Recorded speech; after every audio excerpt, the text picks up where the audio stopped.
The last show before the WWE 2024 Royal Rumble is in the books, the 22nd of January 2024.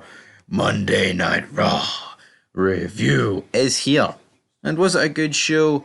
Well, we had some big reveals, we had some surprise returns, so to speak, on this show, with some people coming over for the blue brand and all that good stuff. But we did kick off with Seth frickin' Rollins, and what did I have to say about it? Well, here's a bit of a live reaction from earlier. Seth frickin' Rollins has been talking, and he's been talking on Monday Night Raw about his injury, and it's looking like 3 to 4 months with surgery, but he's just been interrupted by Imperium. What's happening to Seth frickin' Rollins? Is he going to miss WrestleMania? Is he going to miss Elimination Chamber? Well, I think they're pretty much nailed on, but we've got Imperium coming out here ready to bore us to death. Gunther, who we buried earlier on tonight, saying he's got no chance of winning the Royal Rumble. Him and his wee jobber IC title reign, and him and his jobber faction. What's going to happen here? Seth Rollins, 3 to 4 months out. I mean, I'm not really too sure what's going to happen. He's came out, there was tears in his eyes. He was like, New Orleans. There's not really much happening. Gunther's entering the ring as we speak. He's got, he doesn't have a mic on him. He's dressed like an absolute jobber. He's away to get a microphone. Seth Rollins is looking at him like he's greeting, not quite too sure what's going on there. And here he is, Gunther. Gunther's about to grab the mic. Him and Seth Rollins going toe to toe. Yeah, Gunther's went for, like, I thought, not a chance of winning this Rumble, to having an outsider chance there with that promo. So basically what we're teasing here is Gunther against Seth Rollins at Mania. Who knows? Who cares? I've WWE literally plucked this alternative out of thin air. Or is there some truth behind Gunther potentially being favourite for this Royal Rumble? Or one of the favourites? Potentially, but then we get the New Day against Imperium. This match does nothing for me. The New Day win. Alright, I guess we move on. What is happening? There's not much happening, I can let you tell you here, but there's a table spot, there's a few other things, but I don't know, I expect a wee bit more for the Rollins segment, and it kind of just ends with this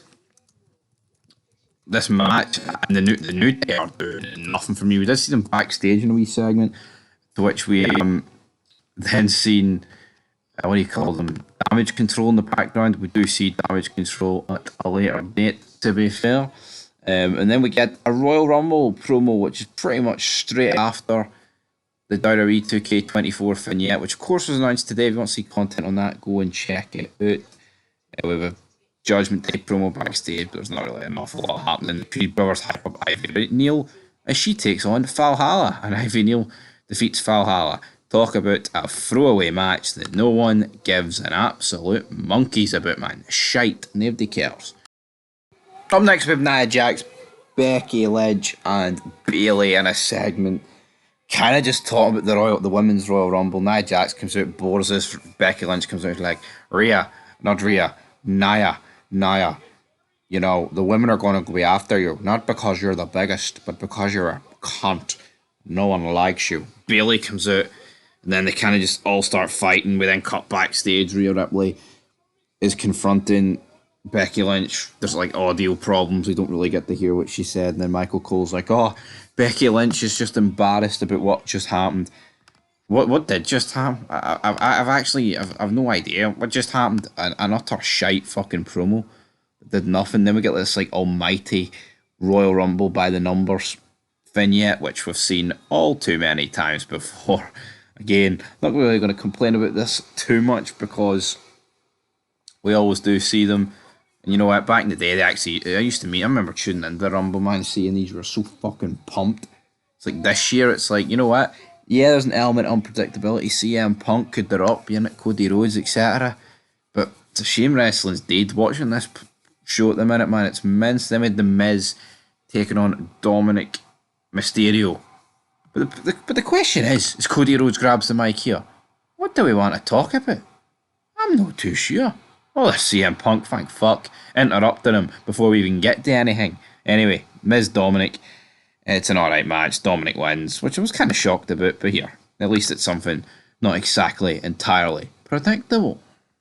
But we move on to our next segment, which wasn't exactly spectacular either, if we're going to be brutally honest about it, on this 22nd of January 2024. Sure, it's kind of just at this point you're waiting for CM Punk Cody Rhodes to come out, but yep, we're going to have to wait a wee bit longer for that match to come together, because of course up next we did have a Bronson Reed vignette, which is just absolutely brutal.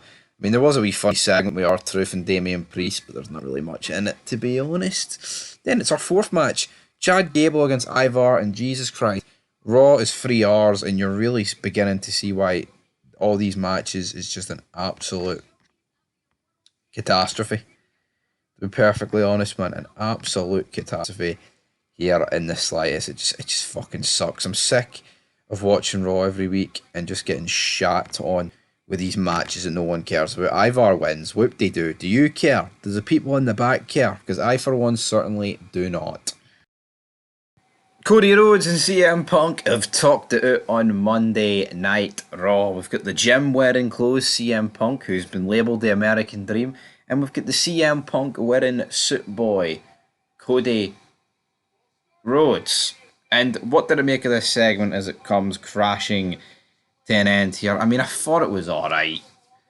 It was a bit tame, it was a bit bland, and then CM Punk says, I'm more of the American Dream than you. And you know what?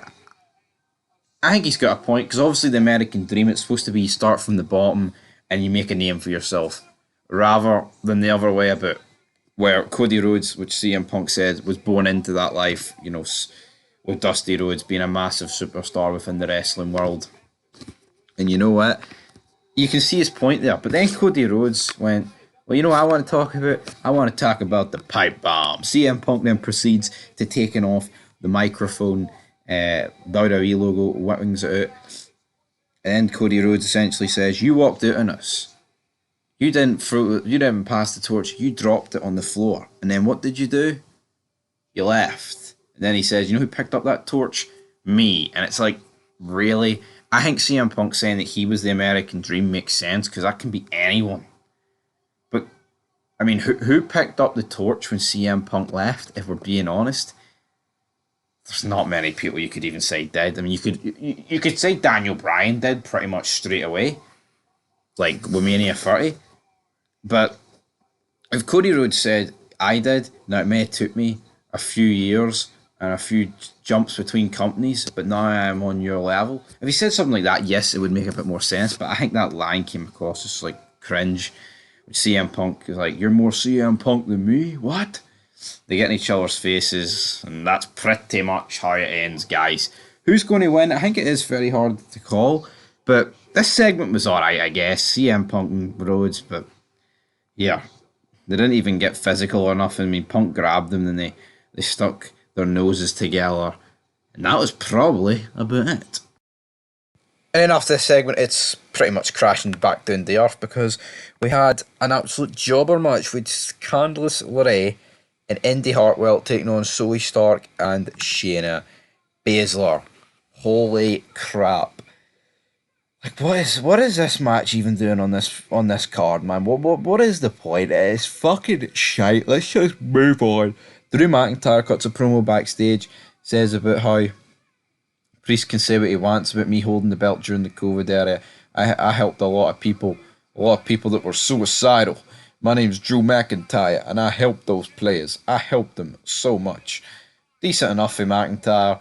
Then cut backstage, we've got the Kabuki Warriors, Bayley, Candice LeRae, other people, Natalya. Just a pack of jobbers arguing backstage. Natalya was looking more plastic than ever before, that's for sure. And then Jinder Mahal comes in and pretty much says, right, big man, Adam Pearce, I want a wee meeting with you. So they go off for a meeting. We'll ever find out what they talked about. Maybe not. But my problem with this show is Seth Rollins kicked it off, saying he's injured and he's humped and he's probably going to need surgery, but he's going to fight through it. He's going to rehab his knee every day just to wrestle at Mania. And then you've got Damian Priest carrying about the briefcase. Like, well, why is he not cashing it in? Honestly, makes no sense. Like, what they should have did is that tonight he should have cashed in and failed and lost it. because why he would wait when Seth Rollins is legitimately injured is fucking ridiculous, especially when you've got Rollins openly acknowledging it in the opening segment, and you've also got Gunther like saying that he will pick on his injured limbs and his knee and his back. So why doesn't Damian Priest do that? He's the guy with the contract and create a match out of thin air. Ridiculous, guys. But anyway, it's time for our main event. As we had Michael Cole and Wade Barrett going through the matches, but let's talk about the main event because it was Drew McIntyre against Damian Priest. We're now into the main event here between Drew McIntyre and Damian Priest, and I just want to point this out with a couple of minutes to go. Like why do you, like what is the point of sitting here watching this match? It's like there's nothing on the line. It's just garbage. You know, we had just before this match like them announcing a match next week between Gunther and Kofi Kingston. It's like Gunther just came out and kicked off this show threatening to take on Rollins. You try to tell me Gunther's going to win the Royal Rumble and then defend his IC title like the next night? Or 2 nights away, I guess, since it's Saturday. Damian Priest just did some mad move over the top rope. We also did have Hulk Hogan saying that he might have one more left in him. If Hulk Hogan appears at the Royal Rumble, that would be quite mad. As I think someone... There's R-Truth. R-Truth's out with a lot of money. Priest is fucking bullying R-Truth. What's going on here? Live reaction to the end of Raw, folks. You wouldn't get it anywhere else. Is Damian Priest now going to the top rope? What is Damian Priest is doing all these mad top rope maneuvers here. Future Shock DDT. That could be us. Is R-Truth? Is R-Truth going to cost Drew McIntyre the victory here? Looks like it could be going that way.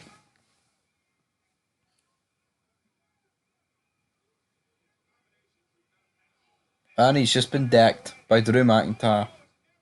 There's just money in the ring now. Oh no. Sorry if I haven't choke slam, there's money. Fucking hell. Michael Cole's no impressed with R-Truth. Tell you what, guys, it's 4 AM here in the UK. If I sound deed, it's because I am deed. Damian Priest.